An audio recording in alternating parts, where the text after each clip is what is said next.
in traditional and 12-tone writing, there's a number of harmonic considerations that are exactly the same. One being root movement, or sometimes noting what is the lowest sounding note, as in a pedal tone. Um, the similarity of uh, one chord to another, particularly which notes are retained. Chromatic movement from one chord to another within the chord. Uh, Counterpoint, how the voices of the chords relate to each other. The feeling of the chord. In other words, a warmer sounding chord like a seventh or ninth chord, or something cold, which includes mostly fourths or fifths. Um, and then when thinking about orchestration, where the chord lies, how far the notes are apart, um, the congruence or opposition to a primary line, um, and lastly, which notes just don't need to be there. For example, doublings, or maybe the fifth and a seventh chord are a couple of simple examples. Um, Moving between tonal and 12 tone music, or atonal. I don't like the word atonal at all. I think I don't like, I just don't like traditional terms of much to anything. I don't like them. But I'll just say modulation from tonal to 12 tone music uh, is very simple.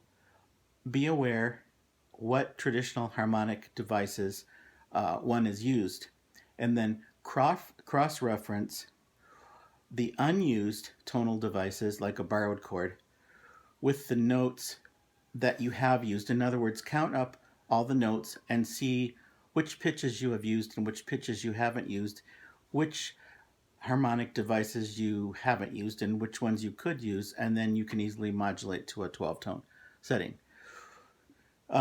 Modulating from a 12 tone setting to tonal music is also easy.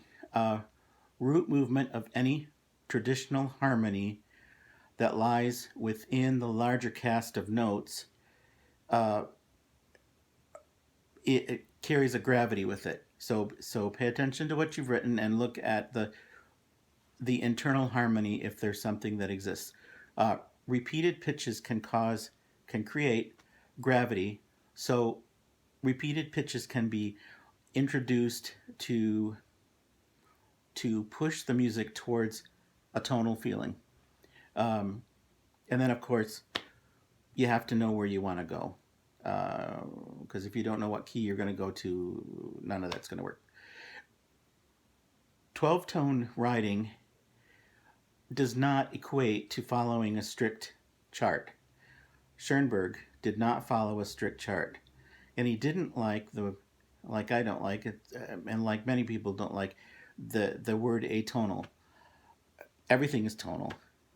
But within a 10 or 11 or 12 tone setting, um, one can one can use a developing row instead of using a strict mode, which means using reverse retrograde or all the names that we learned in theory class.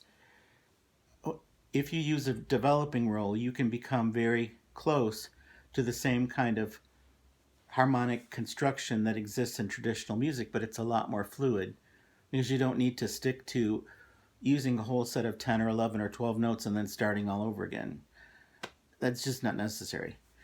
Um, or you can make it work. A great example is Webern. He could make it work and it would sound good.